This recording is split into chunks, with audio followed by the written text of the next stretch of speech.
esempio io sono abituata, ciao a tutti, benvenuti o bentornati su Monica Vlog, e ora mi è mandato in crisi. E allora se io voglio diventare più accogliente anche formalmente e non solo di cuore, che ti ripeto, chi mi conosce lo sa, come lo faccio il saluto io? Cosa dico?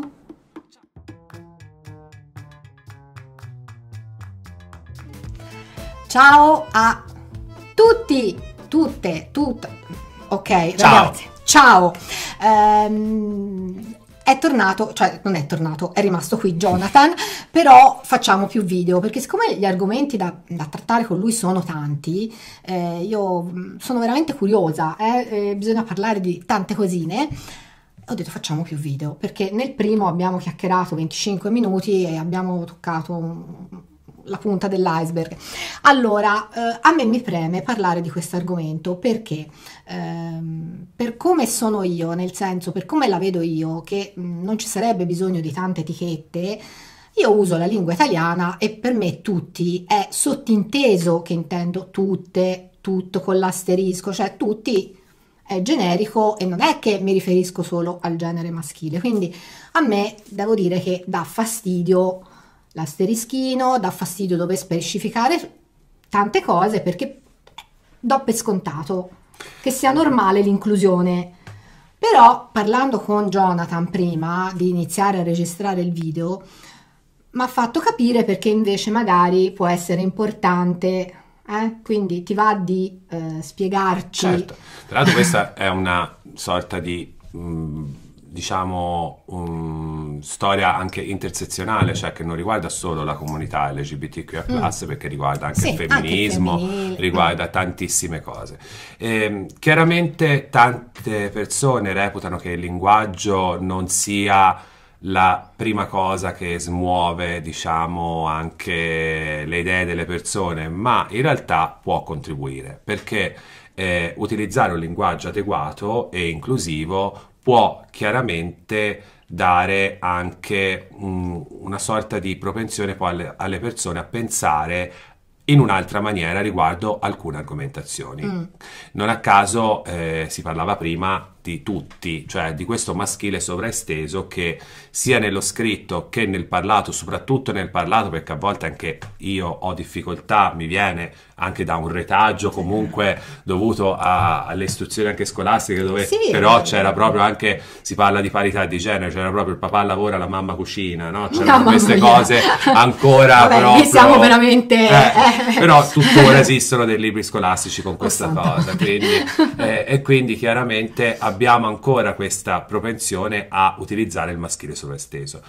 Chiaramente l'asterisco o qualsiasi altro simbolo, in Spagna usano per esempio la coccinella delle mail, esiste la famosa schwa, ovvero quella E rovesciata che al plurale diventa un 3, sono complicate soprattutto nella lettura e anche foneticamente, visto che in Italia non esiste il genere neutro, sono complicate, però possono, a mio parere, aiutare a comprendere meglio e chiaramente possiamo utilizzare un linguaggio senza necessariamente utilizzare questi simboli che per la lingua italiana sono complicati, ma che possa racchiudere tutte le persone, perché chiaramente, come abbiamo visto nel video precedente, non esiste solo il binarismo uomo-donna, ma esistono anche altri generi che non rappresentano questo binarismo. Quindi, se non avete visto il video precedente, vi consiglio di partire da quello, che vi lascio il lungo ma molto esauriente, anche se superficiale, perché chiaramente il tempo non possiamo fare. Siamo comunque, poi bisogna insegnarvi tutto noi, andate a studiare anche qualcosa voi, no? Cioè, siamo comunque su Monica Vlog, di tutto un po', insomma non è un canale specifico. No, non è un canale specifico, però mi fa molto piacere che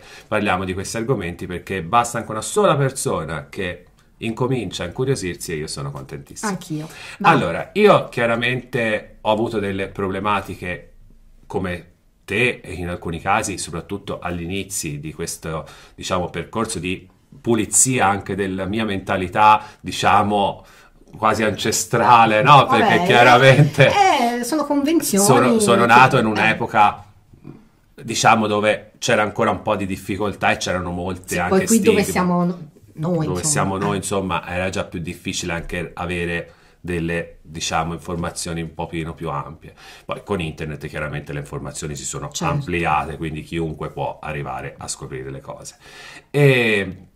Però ho notato che nel corso del tempo mi sono abituato. Faccio l'esempio più clamoroso, la parola sindaca, che tanti hanno sempre denigrato e a livello legale ancora non è utilizzata, perché sulle documentazioni comunali è ancora sindaco, perché chiaramente un tempo questi ruoli erano coperti solo da uomini. Quindi la parola, che in italiano è sempre esistita, perché quasi tutte le parole in italiano hanno il termine al maschile e al femminile, e non veniva utilizzata. E chiaramente anche a noi fa strano, soprattutto all'inizio, utilizzare termini come sindaca, assessora, non direttrice. Faccio riferimento naturalmente a una persona che si fa chiamare direttore di orchestra, non facciamo nomi per non avere problematiche, però chiaramente quella era già una parola esistente, però come ho sempre detto, le maestre elementari erano quasi tutte donne, ma quando c'era un uomo era maestro, non è che veniva chiamato maestra perché la norma è che sono tutte donne.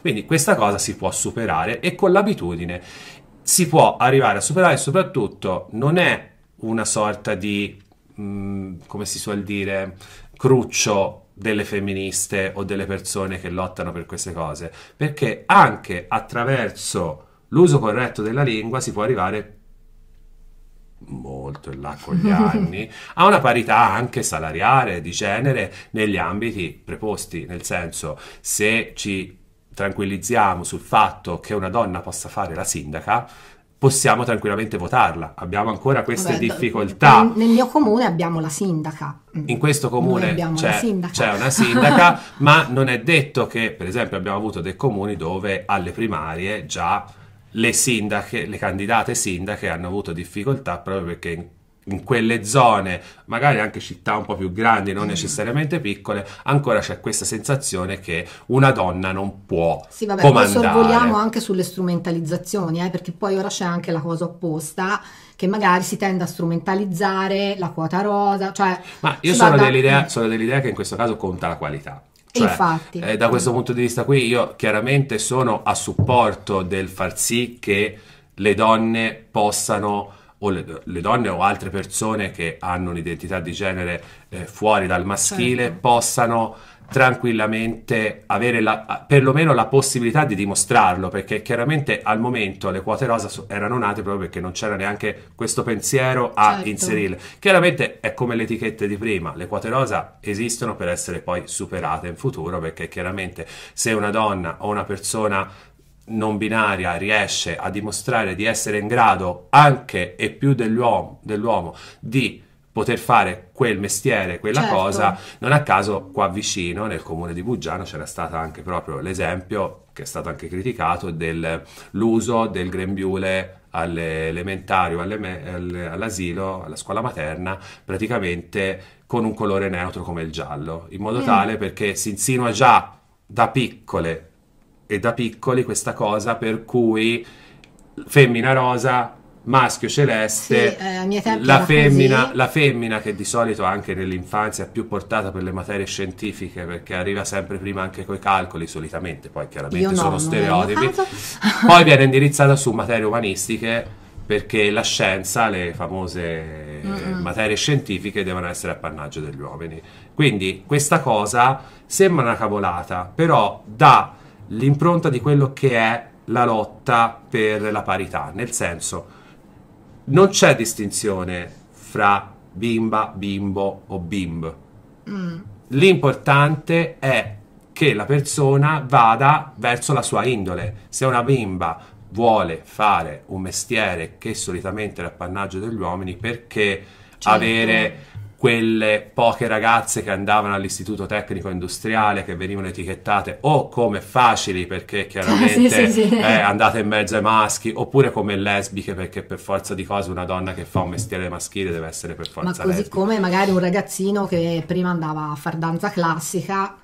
Billy Elliot era proprio l'esempio clamoroso. Se non l'avete visto, guardatelo perché è bellissimo. Ed è praticamente più facile magari anche con un film arrivare più alle persone rispetto a un documentario o a un programma televisivo.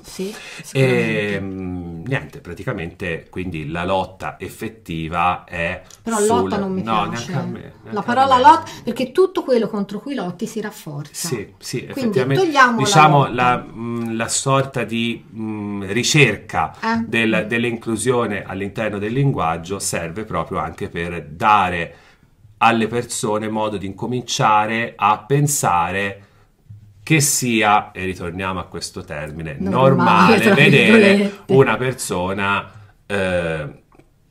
di un genere che non sia maschile anche in posizioni dove solitamente prima c'erano solo uomini. È dura utilizzare i simboli, però si può superare anche questa cosa, perché chiaramente io quando chatto con le altre associazioni mi viene da utilizzare il 3 al plurale, la schwa, l'asterisco, perché chiaramente noi abbiamo già anche un ambito, addirittura l'Arci quest'anno ha ricreato lo statuto proprio con la schwa, utilizzando il consiglio di, se non sapete leggerlo, utilizzate il femminile sovraesteso, come a dare più importanza al femminile rispetto al maschile, perché poi viene, no? Vedi un 3, tutte, ti viene da dire, no? Sì, il cervello lo può interpretare in quel modo. Però si può utilizzare un linguaggio italiano, pur non essendoci il neutro in Italia, per poter sopperire soprattutto per le persone che hanno difficoltà poi a leggerlo. E quindi io faccio l'esempio, ci vuole lavoro, ci vuole un attimino di metodo, poi diventa automatico, come dire sindaca, assessora, tutti questi termini che chiaramente all'inizio ci sembravano strani ma esistono in italiano. Ci vuole un attimo di pazienza, anche se uno ha già un'età avanzata. Io ho visto gente di 80 anni che comunque è molto più avanti rispetto a gente di 40, quindi non c'è questa problematica dell'età, e mettersi lì, fare per esempio un primo testo e poi dopo provare a correggerlo. Come si fa? Se uno parla per esempio ai cittadini, non è necessario mettere cittadine, cittadini e cittadino, alla cittadinanza, alla popolazione. Si possono trovare comunque terminologie che possono superare anche questo scoglio del genere. Anche perché, come dicevamo prima, non ci sono solo uomini e donne, ma ci sono persone che non si reputano all'interno di questi generi. E la schwa rappresenta soprattutto queste persone. Chiaramente è complicato. Ho avuto pochi esempi anche a livello televisivo di persone che hanno provato ad ampliare questa cosa, però chiaramente mi viene in mente una volta Francesca Michelin in una delle ultime puntate di X Factor ha provato a dire buonasera a tutte, tutti e tut, o tuttu come dicono in alcuni casi. Il problema di tutto è che per esempio in Sardegna è molto maschile anche quello, quindi dobbiamo superare un po' questo scoglio. Poi esteticamente, cioè io sono un po' un'esteta, non è tanto bello tutto, Però chiaramente quando noi parliamo per esempio da un palco di un Pride viene automatico e ormai non abbiamo più neanche questo. Però sinceramente lei ci ha provato a far capire che comunque il pubblico a cui era riferito rappresentava tutte le persone, perché chiaramente anche signore e signori buonasera, e chi non si reputa né signora né signore, che cosa non viene considerato, non si sente rappresentato, e quindi anche a livello politico, a livello umano, le persone poi rischiano di allontanarsi, invisibilizzarsi, chiudersi in se stesse, e quindi poi arrivi al punto in cui le persone poi dopo hanno problematiche. Quando una persona non si sente rappresentata si marginalizza, viene esclusa dalla società, e quindi queste persone poi vivono ai margini. Vabbè, ora, è questo il senso. Qui si va ad aprire una voragine, nel senso che ci sarebbe da parlare di tante cose. Poi anch'io sto facendo i miei percorsi, ho le mie idee, quindi ovviamente non si può fare un video che dura 3 ore. No, chiaramente poi ripeto, stiamo andando in flusso continuo, quindi ci sta che ogni tanto si tiri fuori anche qualche parola sbagliata. Sarebbe una cosa molto ampia, quindi anch'io mi freno un po', perché sennò. Però ecco, banalmente, come ti dicevo prima, per esempio sul canale SMR io sto molto attenta, soprattutto quando faccio il video tipo roleplay o dove mi rivolgo alla persona che mi guarda, provo sempre a formulare le frasi in modo da evitare di dire al maschile o al femminile, proprio perché non so chi mi sta guardando, e lì lo faccio. Per esempio io sono abituata, ciao a tutti, benvenuti o bentornati su Monica Vlog. E ora mi è mandato in crisi. È problematico perché si ritorna al discorso del retaggio. Come faccio a portare questa formula che, ti ripeto, per me è inclusiva, però dopo quello che mi dici magari ci possono essere persone che possono non sentirsi accolti, e allora se io voglio diventare più accogliente anche formalmente e non solo di cuore, che ti ripeto, chi mi conosce lo sa, che come lo faccio il saluto io? Cosa dico? Ciao, rieccoci qua su Monica Vlog, senza... Difficile, Ciao, ciao, però è un po'... Come si fa? Non è semplice. No, però nel senso, popolo di YouTube... Allora, io a volte quando dico ciao creaturine o ciao creatura, creatura può essere, è neutro? È neutro, quindi perché se creatura io dico, non esiste, creatura è come ciao persone, cioè... Per esempio, se dico ciao belle persone, ciao creature, è neutro. È neutro. Ecco, quindi potrei... Si è trovato praticamente potrei un trovare... sì. No, cioè io sto parlando al pratico, ti dico, effettivamente mi hai messo leggermente in difficoltà su questa cosa, perché anch'io non è che subito mi viene in mente l'alternativa, ci devo riflettere un attimo. Per esempio, ho collaborato, non dico a cosa, a scrivere praticamente un testo e c'era una parola che mi ha dato difficoltà anche a me, ovvero visitatori. Perché chiaramente scrivere persone che visitano il paese diventa pesante, quindi abbiamo cercato un modo, o tagliarla oppure trovare il modo per metterla inclusiva. Quindi a volte è difficoltoso anche per me, che magari ho già un po' più di esperienza. Sì, perché comunque la lingua italiana è... La lingua italiana purtroppo non prevede il genere neutro. Abbiamo delle parole che sono collettive o comunque parole diciamo più neutre che possono essere utilizzate. Chiaramente è facile che uno poi nel parlato venga e dica tutti, perché è una cosa che ormai è una reminiscenza che è sempre stata, no?